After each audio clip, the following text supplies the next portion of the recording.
All right, good morning, everyone. Good morning. Happy Sunday. I almost said happy something else, and then my brain was like, there is no special occasion today. It is Sunday, so which is a special occasion. It is a special occasion. So, welcome to Ecclesiastes. Megan, is there pressure to do the workbook? No. Are we checking it? Nope. Are we grading it? Hard no.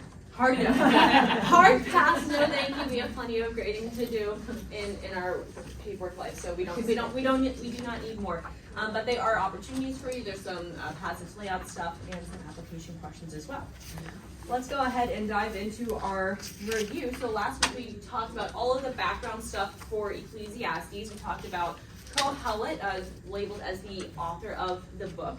He takes a look at life and he says, hey, hold on just a second. Life seems kind of sticky. It seems rather hebel. And we talked a lot about this word hebel last week, and we talked about sort of that pairing phrase, chasing the wind, and then we talked about a range of definitions. We're going to briefly recap those definitions. The first one is that idea of transience, that it's brief, it's fleeting. Think about if you breathe out and whenever it's cold outside and your air your breath crystallizes in the air for just that brief moment, and then it's gone. So that's sort of the first aspect of hebel. The second one is vanity, that its life is empty in some ways, and there's no real lasting impact. And we experience this in our day-to-day, right? We do the same things over and over again. And we're going to talk a lot about that aspect today.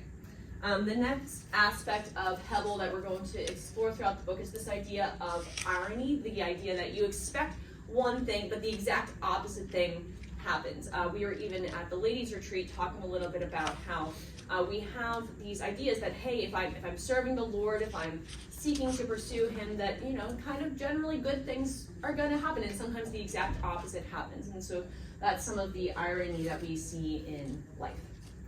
Yeah. Last but not least, the final definition for hebel is frustration, that life can be frustrating. Our pursuits are often frustrated and even foul and offensive. Repulsive. And so Kohelet's goal then throughout the book is to help his readers and ultimately us to come to grips with the reality that life is in fact hebel, that there are many aspects of life that are hebel. And to reject both the all of the negative extremes by which people try to game the system, and instead to learn how to wisely navigate all of the struggles that we face. And so we're going to start by diving right into chapter 1 today. Take it away, Megan. Okay. So Mariah asked me to come up with an illustration of futility. And so Webster defines futile as serving no useful purpose. And I thought about this. Do you guys know what this is? The Tickle Me Elmo. So in 1996, Tyco comes out with this doll, this Tickle Me Elmo doll, and they didn't make enough. It was hot. And it became this huge deal, the sensation. Oh, yeah, people would fight over it. Yeah, you remember? So there were brawls in department stores. Moms fighting other moms to get this for their doll. And all the while, Elmo's cracking up. Right? That's irony right there. According to 90stoys.com, this toy had an MSRP value of $28.99 in 1996. Okay. But thanks to high demand, low inventory, passionate mothers, and Rosie O'Donnell, who displayed it on her daytime show, it went crazy. People went nuts over this. Some spending upwards of $1,500 on this Tickle Me toy Elmo for their children to have in 1996. Terrible. Ludicrous, right? This is absurd. And our lives are absurd. With Christmas right behind us, I'm thinking about all the toys that my kids got. I don't know about your kids. So some of them they're still playing with and they're jazzed about. Others are in the corner already, collecting dust. And in 5 years' time, they will all be forgotten, right? And that, to me, is 5 years. How about next? Yeah, I mean, I know. I was just thinking they'll all be. What time frame will they all be forgotten? Probably by 5 years. Yeah. And interestingly, so as we start to think into I'm going to call it the right thing, the nature cycles poem. Because I keep calling it the time poem. It's not the time poem. The time poem's in chapter 3. But the cycle of Christmas and how every year we get Christmas presents for each other, and already, like the last year's presents, I'm like, what did I get last year? 2 years ago, it's already gone from memory. And so there are many such cycles in life. This is the worst. We wrap presents only to have the paper torn off, and I'm like, why are we doing this every year? Why am I buying this stinking wrapping paper? We clean the bathroom, and then 20 seconds later it's dirty again. We made this 5-star meal I'm like, oh my gosh, I have made the meal to end all meals, and then it's gone, and I'm like, I have to do it again. I have to do it again. Why do you make your bed? I know. Exactly. Exactly. I thought about this morning, because, we're in the Hebel. That's right. And so this first chapter is going to explore the many aspects of life that just don't seem to have any lasting impact. And before we dive into the chapter in detail, I just wanted to do a little bit of an overall look at the structure. Verses 1 to 2 is the book introduction. In verse 3, we have the thesis, the main idea of the chapter and the whole section proposed in the form of a question. Verses 4 through 11, we have the cycle's poem, and then in verses 12 through 18, we have an autobiographical, did I say that word with all of its syllables correctly? I think I did, / reflective speech. So that's what we're heading into. Gonna move to the next slide and read the verses here. The words of Kohelet, the son of David, king in Jerusalem. Hebel, Hebelim, says Kohelet. Hebel, Hebelim, all is Hebel. And just to recap some of those key words here, remember Kohelet is the author of the book. In your translations, you may see something like teacher or preacher or even sage. The translation of the word is literally the gatherer or assembler, the one who gathers or assembles wisdom or people in which to instruct. And so remember, we said we were not completely sure if it's Solomon or if it's a wise man who lived later and is using the persona of Solomon to convey a message. We'll talk about that more later in the lesson as well. The other key word that is not in English on the screen is, of course, Hebel, and that's the word we just discussed. Remember, we said in last week that we are going to primarily be using the word Hebel because of the range of meaning, so that word, instead of vanity, is going to be up on the screen. Here at the beginning of the book and then at the end of the book in 12:8 are the two times whenever the word Hebel is used in its most all-encompassing range. So you're seeing, okay, Hebel, we don't want to say, okay, it's brief or it's frustrating. It's all of the meanings wrapped together here at the beginning and at the end. Now, moving on to the next verse here, verse 3, what does man gain by all the toil which he toils under the sun? Megan. So the thesis here is, what is the gain? The word that's used is yitron, which speaks to lasting profit. And so he's asking, is there any lasting profit to be found? Right. What's in it for me?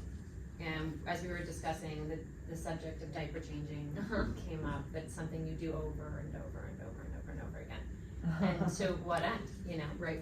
The thing that you avoid is doing harm to your child by doing these diaper changes. So it's important, but it is also repetitive and sometimes very foul. Yeah.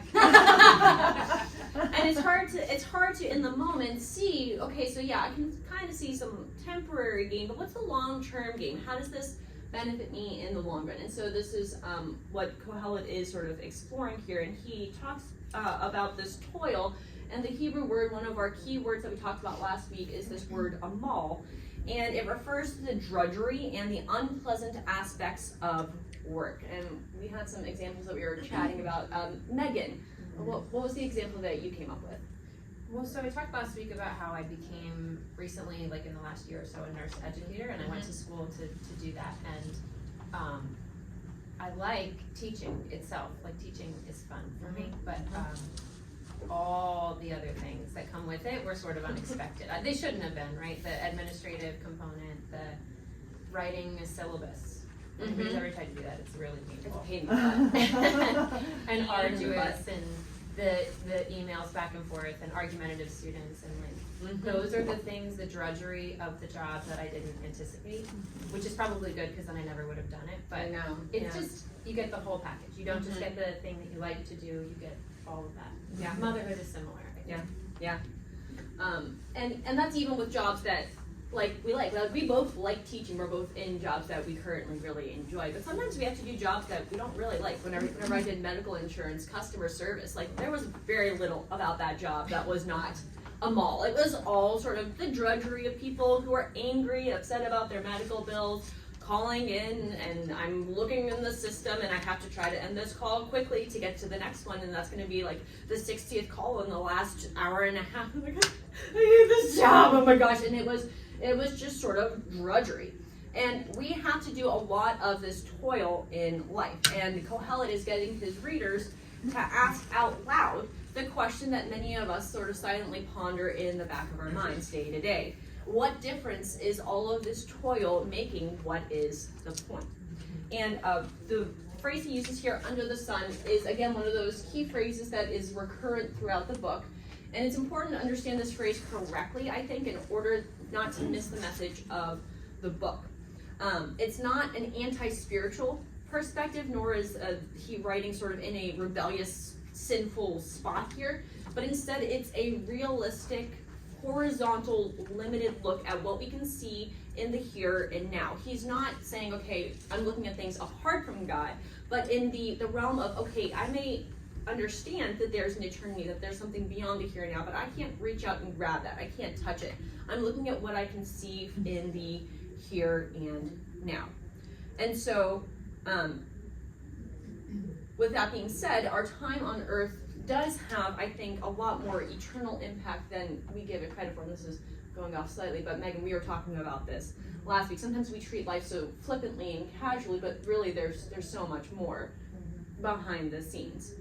Yeah, so we wanted to take a second to pause. I don't know, show of hands, anybody who feels like life is full of distractions and like you can't focus on one thing. Yep. There's no time to like ponder. Mm-hmm. We don't take time to ponder. I don't. Yeah. Studies suggest, and this is according to Northeastern EDU, but I've seen it in multiple places, that the average adult attention span, especially electronically, like when you're on your devices, is between 8.5 seconds and 40 seconds. No way. So they track usage when you're flipping from one task to another, and like the maximum is now down from 2.5 minutes about 10 years ago. It's about 40 seconds. That's crazy. And that, like, as I was reading the article, I was fighting the urge to flip to another tab. And I'm like, no, I'm reading an article about attention span. I need to just focus and read the whole article. But it was a struggle. It really was, because I feel like our brains are designed, or have been manipulated by the devices that we use. And so we don't want to live on the surface. We talked about like those water strider bugs that just like, walk across the top of the surface of the water. And I feel so much of our life experience is like that, and we don't consider eternity. Yeah. So when Mariah suggested this, that our time on earth has more eternal impact than we give it credit for, that was something we both thought we should pause a second and contemplate. Yeah. And really what Kohelet is giving us a chance to do, even as he presents this picture of under the sun, he's giving us the opportunity not to be water striders, to take a look beneath the surface and to really explore what do we do with, instead of just sort of breezing through life and not even acknowledging the struggle, to really look it in the face and to get under the surface and see how we can best handle it. Now, before we move away from this verse, I do want to especially highlight, because I'm a nerd, that Kohelet does what I tell my kids in college classes never, ever, ever to do. And I say, a question is not a thesis statement. If you have a question at the end of your introduction, I'm going to tell you, turn that question into a thesis statement. Statement is not a question. And of course, Kohelet does indeed present his thesis in the form of a question, because this is Eastern perspective, not Western perspective. Western organization and logic, the classical or Aristotelian logic says, make a statement and then prove it, and Kohelet is doing something different. Yeah. But in the Western form of organization, the writer essentially is just like telling you what to think and why to think it, right? That's how we've learned to write in our society. But Kohelet is doing something that I think is a lot nicer and accomplishes in a more effective way the goal that he's looking for. He asks a question and he gives the reader a chance to consider the answer instead of just telling you. So he says, what is the advantage? What is the gain? He's inviting the reader to think for themselves. there's an implied answer, obviously, like we hear the answer almost as we read the question. But he uses the Inception analogy, which was, you guys ever seen the movie Inception? Where, oh no, we missed our target audience. Yeah, that's okay. The idea of like planting an idea so deep that it's like this dream world.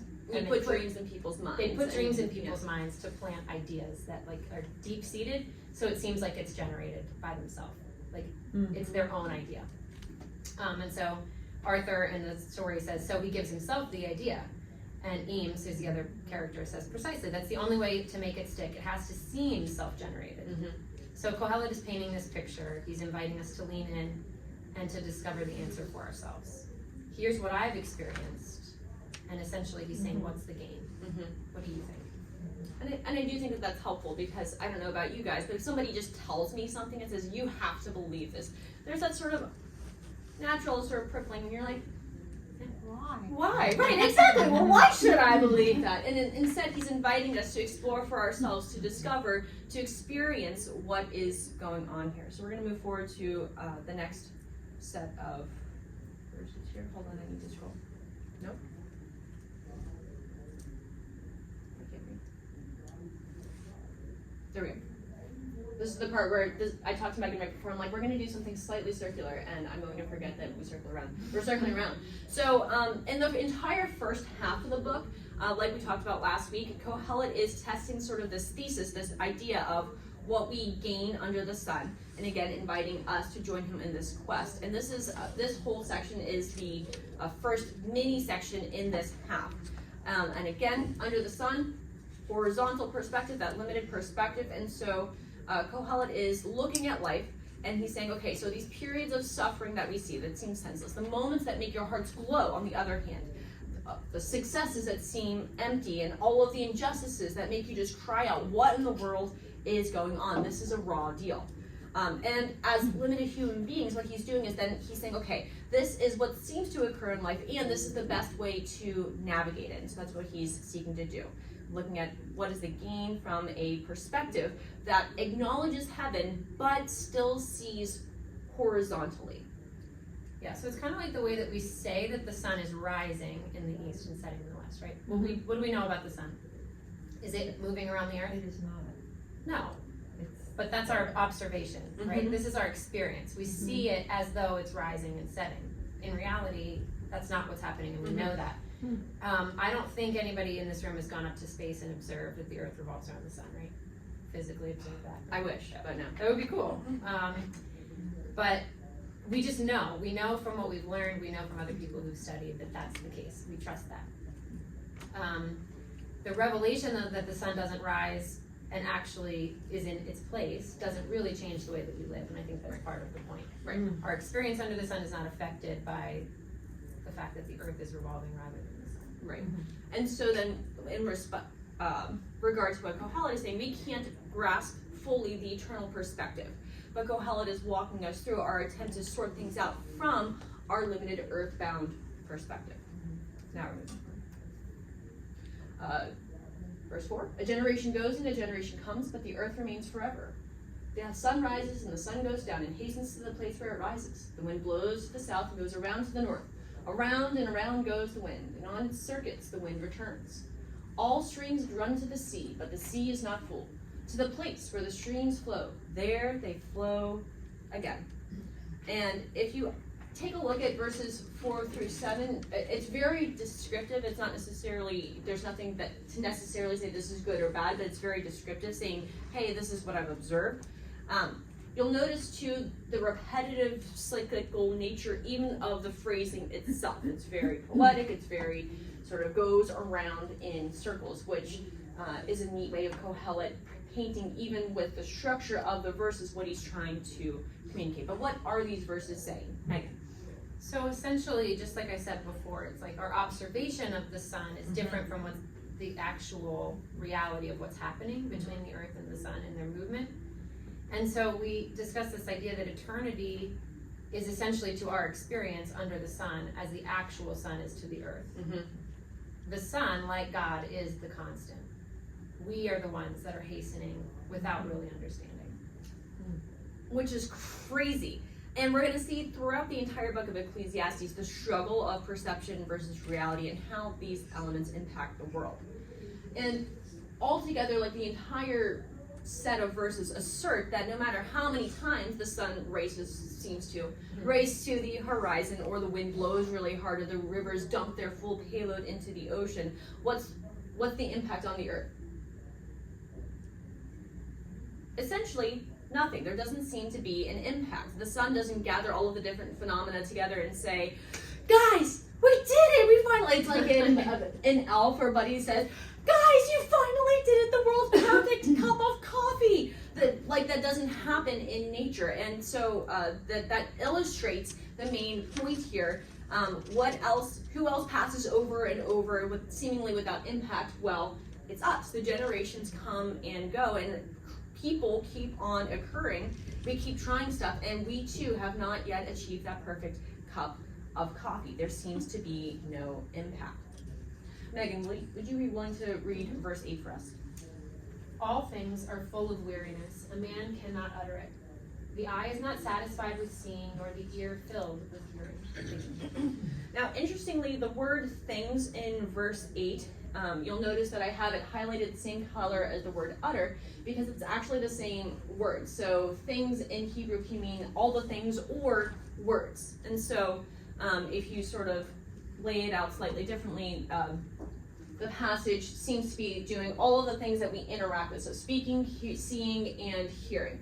All of these things that we do to interact with the world. And have you guys ever, I don't know, there's a trope about husbands who are like, okay, wives, you need to stop talking. You've talked too much. Surely you have said all of the things that there are to say. You've hit your limit. We're done. But in reality, first of all of our husbands are great and like to listen to us all day long. But there is no moment where we have arrived in conversation or in other things in life. There are times when we have beautiful conversations, when we feel understood and we've communicated well and we've been honest. Right. But then we have to do it again. It's not done. It's not accomplished. Right. Same with the meal, like you the view that you've seen. You hiked, you reached the mountain peak, you saw the view, and now you went back down. Right. By the time you get back down, there's no view. Kids are crying because it took too long. It's like, where's the view? You had the moment, but the moment is gone. Yep. The same with like your kid comes up to you, just the sweetest moment. I love you, Mom. You're the best mom in the world, and then they have a tantrum. So you're the worst. I hate you. You're the worst, and you're the same in 2 breaths. Yeah. And Megan, I love the example you shared last week. You were talking after with Elias. Do you want to So we were reading for school. We were reading about the Midas touch. You know, the boy that turns everything to gold because he wants gold to go to this fair or whatever. And as we're reading, we're just getting started in the story, and Elias turns to me, and with his sweet little face and big hazel eyes, was just like, "Mommy, I wouldn't want that. I wouldn't want that." And I was like, "Well, why not?" He was like, "Because then I couldn't hug you." And I'm like, "Are you saying that hugging me is worth more than gold?" And he was like, "Yes, I'm saying that." This precious moment. And then, the next 5 minutes later, I'm asking him to pick something up that he broke and shattered, and he's not listening, and he runs away, and life is frustrating. Yep. It's not a good moment. That's right.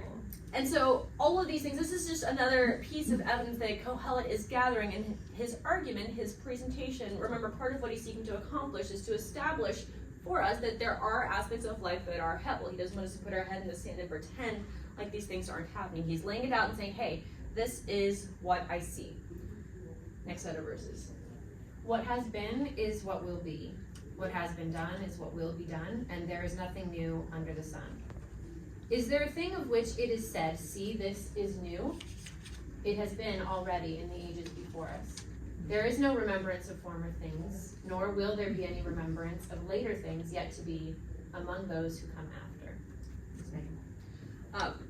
In my college classes, I will somewhat frequently mutter, there's nothing new under the sun. And so inevitably there's some smart alecky Bible college student nearby who's like, yeah, but they didn't have iPhones when the Bible was written, that's new.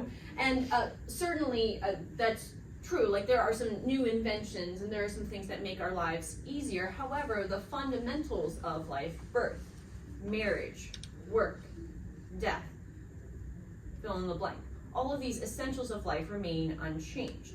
And like we saw with the nature aspect of the poem, the sun rises and sets, we have rivers that are running, and people are continuing their endless quest for fame, power, and happiness, even as we move steadily toward death. And again, in this section, we have Kohelet using a word that can mean either things or words. And so there are even no words that are new under the sun, which is a little bit ironic, again, because a little bit of a contradiction here. Yeah, so even here we do sense that Kohelet is giving us a little bit of a contradiction. He acknowledges that from a grand survey of the basic elements of the world, creation, human nature, and history, the lasting meaning that we're striving for is unattainable.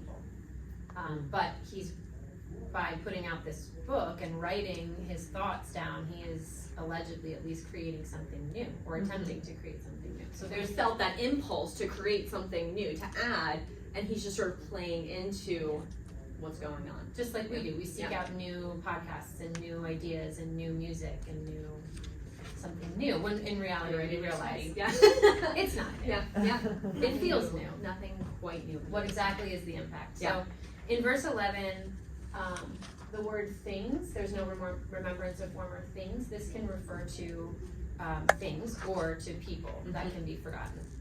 Either or both are appropriate. Winston Churchill is quoted to have said, "Those that fail to learn from history are doomed to repeat it." We hear this, right? We repeat this quote because it turns out that people are really good at leaning into our humanness, forgetting or never really bothering in the first place to remember, and all the wisdom that's been accrued from prior generations. So think about like even the people who've like made it and have a real legacy, like and are displayed in museums, right? I take my kids to museums because it's a day where I don't have to make a lesson plan and we can learn something new. Field trips are the best. Field trips are great, but you know you go and you read about this person and whoever, Michelangelo or whomever, and then you go to lunch and you've forgotten 3/4 of what you read in the museum. If you remember 2 things, it's a win right there. So what legacy is that really? What is really being remembered? Right. And if you don't really believe me, nothing will convert you faster than 2 minutes on TikTok. How many of you guys are familiar with TikTok? Is anybody on TikTok? Get off TikTok. It's destroying your brains. Anyway, so one new word trend that had been discovered by TikTok users. Get this. You guys ready for this? This is awful. Silent walking. It's a TikTok trend. Turns out it's really good for your mental health. Crazy, right? Walking outside without your devices in God's beautiful creation is restorative. It's revolutionary. No, it's a trend. It's not new. But you know, we've all experienced this to some degree. Even if we've been intentional about collecting stories and sayings from our grandparents, we know that there are some wild tales that have disappeared into the universe, and you're like, I didn't know about that. There's recipes out there that they're already gone. You'll never have that perfect pie crust recipe, and it's gone. It's gone. It's extinguished. And so, what is the lasting impact of our lives? And so that's the conclusion that Kohelet proclaims in verses 8 through 11. All is Hebel. Nothing solid. There is nothing lasting. There is no ongoing meaning. How are we doing? Everybody feeling really upbeat and encouraged? Different those, right? Smile. Yay. Okay.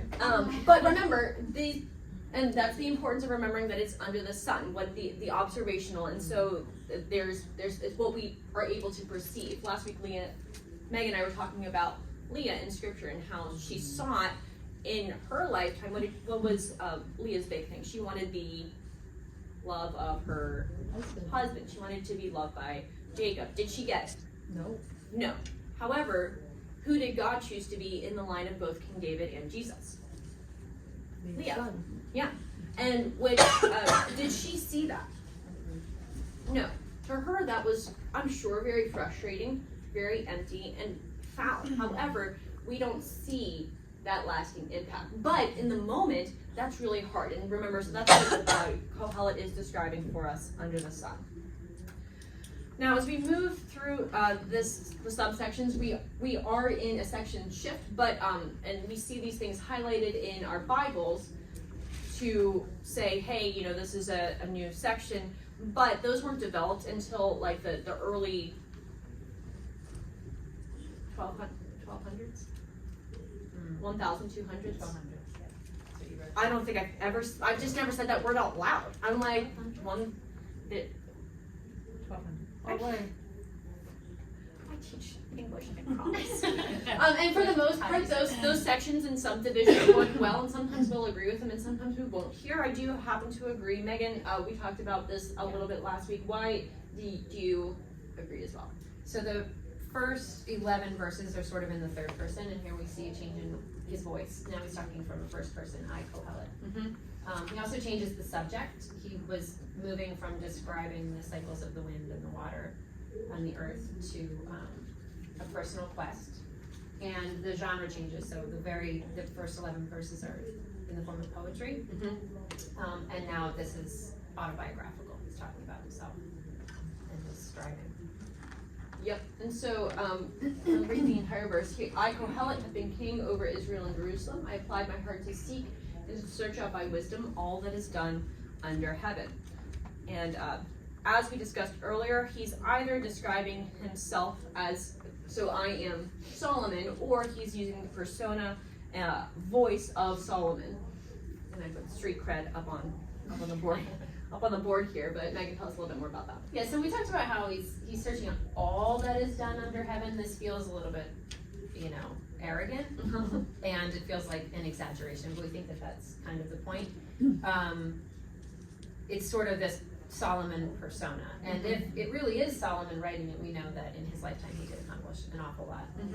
So we can give him some credit for that. But either way, the author, Kohelet, has the means to have conducted this experiment more thoroughly than most people. Right. He's done the legwork. So anyway, he announces he has set himself a task. He's made a resolution, and he's followed through. He's applying his heart or setting his mind to a task. And if you think about in our lives, whenever we decide that we're going to work on something, like if I come in, I sort of put my stuff down and like, okay, I am going to work on reading. And so I put my phone away, I set my computer up, I put the dog outside so that she won't distract me, and I'm like, okay, I am going to do this. I light my candle, I'm like, I'm ready, I'm dialed in, I'm ready to rock and roll. I love, yeah. Interesting. Oh yeah. Try that. It's great. And remember, so he's saying, I apply my heart to seek and to search out by wisdom. And what is wisdom? One of our themes of the book, we said it's living skillfully in light of the fear of the Lord.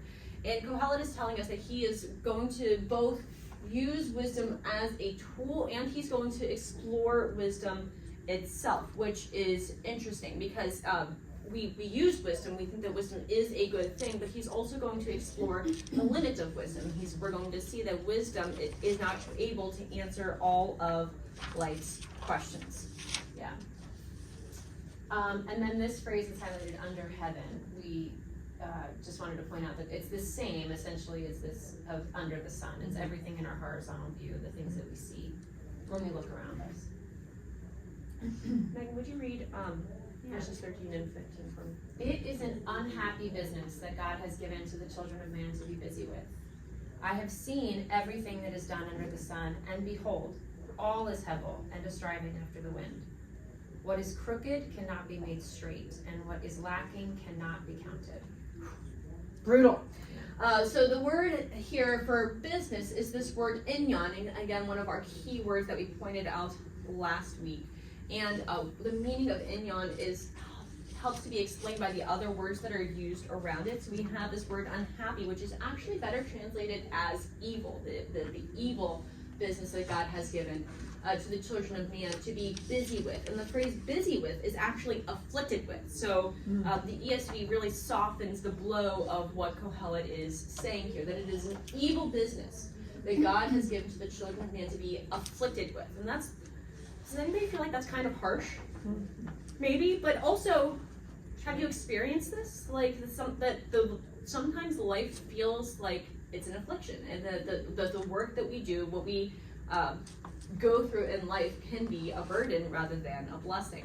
And even as we just again came out of this really busy holiday season, so we're like, okay, we're gonna do this Advent study, and it's gonna be this great period of pause. And I was like, you know, what would be great is if we pulled together videos of people, and then we made this whole video curriculum. And so then even something that was really good ended up being like this really all-encompassing thing that it ended up being really, really busy. And then don't even talk to me about the actual period between December 24th and January 7th, because that was awful. So it felt like even the good things felt like an affliction. And so this is, again, a preview of the conclusion. It's not a suspense novel. So effort, whether expressed through seeking out wisdom or through accomplishing things, doesn't do everything that we hoped that it would. And this phrase, striving after wind, can mean, also translated grasping for the wind or eating the wind. The word strive can be translated as well as to desire or to shepherd. Can I just insert something? Yes. We're watching the news. I don't know if you guys have been following like the fires in Mhm. California Mhm. and just the extreme devastation. And one interview that I saw, it was 10 seconds long, but it was this family with little kids Mhm. and a mom and a dad. And the mom was just like, I would give anything to be doing my dishes in my kitchen. Mm-hmm. And I feel like that for me was, especially in light of all of this, and we're talking about the relentless nature of the work that we do, the things we complain about, laundry, dishes, all those things. And this woman is standing there saying like, I have nothing now. Mm-hmm. Just to do the dishes. Just to do the thing that has no lasting impact would be a gift. Mm-hmm. Mm-hmm. So that really, And interestingly, so as we think about the wind, the wind that is blowing these fires, what we would give to be able to control the wind, to be able to catch that wind, to shepherd the wind. But can we control the wind? No. and so this is sort of a limitation of wisdom as well. It's like knowledge and wisdom still doesn't grant us the control to implement the wisdom. So we were talking about this, and this is a silly example, but one of our resolutions this year as a family, well really mine that I was imposing on my family, was that I wanted to do earlier bedtimes and be more consistent, because we know the wisdom that I have and have read and have learned, and we just know that earlier bedtimes, consistent bedtimes are better for people. Sleep-wake cycles, it's good. And so we were doing this, we're trying to get everybody in bed, heads on pillows by 9, start at 8. I don't know what everybody's routines are, but that's what we're working toward. So we did it. It's 8 o'clock, we start, 9 o'clock, we said our prayers, we read the Bible story, we're walking out of the room's dark, heads are on pillows. I have the baby, we're going to lay her down, and then Alex and I normally sing to her before bed. So I'm just waiting for Alex to come over, and I turn around, and I have permission to share this story, but what does Alex do? Well, he picked up one of the huge Nerf guns that my kids had gotten for Christmas and decides to start firing it at the boys.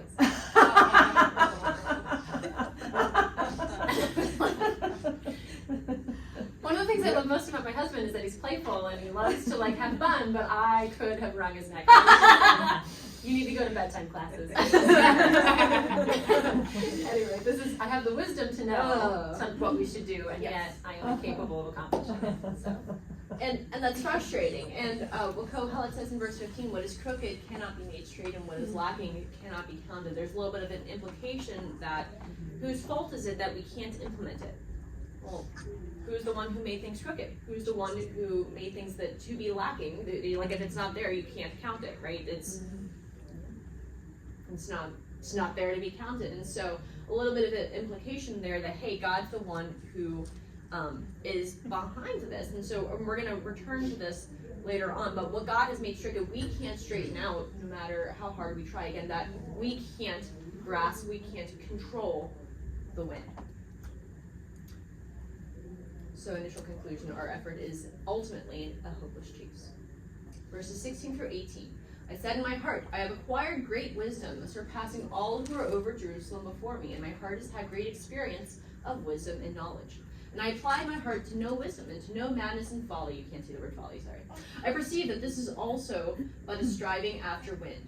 For in much wisdom is much vexation, and he who increases knowledge increases sorrow. And again here, Kohelet is asserting at the beginning of his quest that, hey, I have the street cred, I have the credentials to be able to carry this out. I bought the product and tried it out and posted my review online so that you could see what this product is all about before going through it. Again, I have not surpassed all the great wisdom surpassing all who was in Jerusalem before. I have not. Me neither. So. So he uses this figure of speech. It's called a merism, and he says, "I've explored wisdom through folly." It's the soup to nuts. Does anybody know that phrase? No. Soup to nuts. No. You do? Okay, some people. Mariah didn't know. She was I was like, like, what are you talking about? It's basically the two extremes that represent the whole within it. And so the soup starts the meal, I guess, and the nuts end it. I don't know. I don't end it with nuts either, but apparently that's what You're exploring the entire range possible so that wisdom is thoroughly tested. Exactly. And so, again, what Kohelet is saying, that this too is empty and unsatisfactory. This pursuit, which we are going to unpack and explore further throughout the book, doesn't fill him. Remember, that's the Eastern presentation. It's going to be presenting something, exploring it, and then circling back around and exploring it in a different way. So we're going to see that throughout the book. More wisdom and more knowledge is not the ultimate answer. And that our effort, no matter how hard we strive, does not find the end result of every matter. Some answers are just not there to find. Sometimes even the answers that wisdom provides only increases our frustration, like bedtime and Nerf guns. I'm more frustrated now. While we will more deeply explore many of the areas in our study, it's important that we realize there isn't always an answer right now. Leah didn't have her answer in her lifetime. Kohelet himself highlights this. We, with our limited human perspective, we cannot always piece together what God is doing. Often we cannot. Yeah. And this is sort of a down note to end on, but remember, so the end of the chapter doesn't mean it's the end of the section. We're going to be continuing this sort of subsection next week. But I do think it's important for us to remember that Kohelet is describing some hard reality. We're going to feel that tension throughout the book. That yes, there are good things, but yes, life is hard, and I hope that we can sort of lean into that tension, lean into that feeling of what I'm experiencing and what I believe. Sometimes there's like, but what exactly is going on? Why does God allow these things? Isn't God good? Isn't God wise? Isn't God powerful? Why is this happening? And while it's important to lean into that, I think we do have more revelation than Kohelet had, and so we do have, I think, a more solid hope. And so bringing in some New Testament perspective from, Romans. Romans 8, 18 through 20. For I consider that the sufferings of this present time are not worth comparing with the glory that is to be revealed in us. For the creation waits with eager longing for the revealing of the sons of God. For the creation was subjected to futility, not willingly, but because of him who subjected it, in hope that the creation itself would be set free from its bondage to corruption and obtain the freedom of the glory of the children of God. For we know that the whole creation has been growing together in the pains of childbirth until now. And not only the creation, but we ourselves, who have the first fruits of the Spirit, groan inwardly as we wait eagerly for adoption as sons, the redemption of our bodies. For in this hope we were saved. Now hope that is seen is not hope. For who hopes for what he sees? But if we hope for what we do not see, we wait for it with patience. Megan. 2 Corinthians 4, 16 to 18. So we do not lose heart. Though our outer self is wasting away, our inner self is being renewed day by day. For this light, momentary affliction is preparing for us an eternal weight of glory beyond all comparison. As we look not to the things that are seen, but to the things that are unseen. For the things that are seen are transient, but the things that are unseen are eternal. This passage was preached at Camp Sankanak one year when I was there as a nurse, and didn't want to keep you guys, but I was pregnant at the time, and things were not panning out the way they were supposed to, and I felt this impending doom, and we were listening to this sermon, and this poor kid was probably no more than 20, preaching, and Alex and I are in the back, and there's just tears running down my face, and he's probably like, I don't know what's happening. But for me, the trial of the moment did not feel light. But I can hold the promise that God is accomplishing something in eternity. And for these people in California, all is lost. This is not light. But the Bible says, in light of eternity, in view of eternity, there's more. and Megan, last week after church, we were talking and you said, we need the pain to be redeemed. Our hearts cry out for our pain and for our suffering to be redeemed. And somehow, our God does that. And so, though we acknowledge that our efforts may look like things haven't turned out because of what Jesus did on the cross, because he gave us hope, life after the grave, and the opportunity to have the simplest, seemingly small things, they do have meaning. And so the eternal impact means that everything matters. So thank you guys so much for hanging out with us. I did put the extra things. Hike your own hike if you're doing the workbooks. Look back at last week if you want to use the checkpoint. I didn't put the page number because I'm unable to, but if you look ahead, week 2, chapter 2, map it out section pages 21 to 23 to look at the passage, and then some optional application questions for you to think through. The hit the trail questions, pages 24 to 26. If you need to leave, go in peace. Otherwise, prayer with us. Thank you, lady. Pleasure.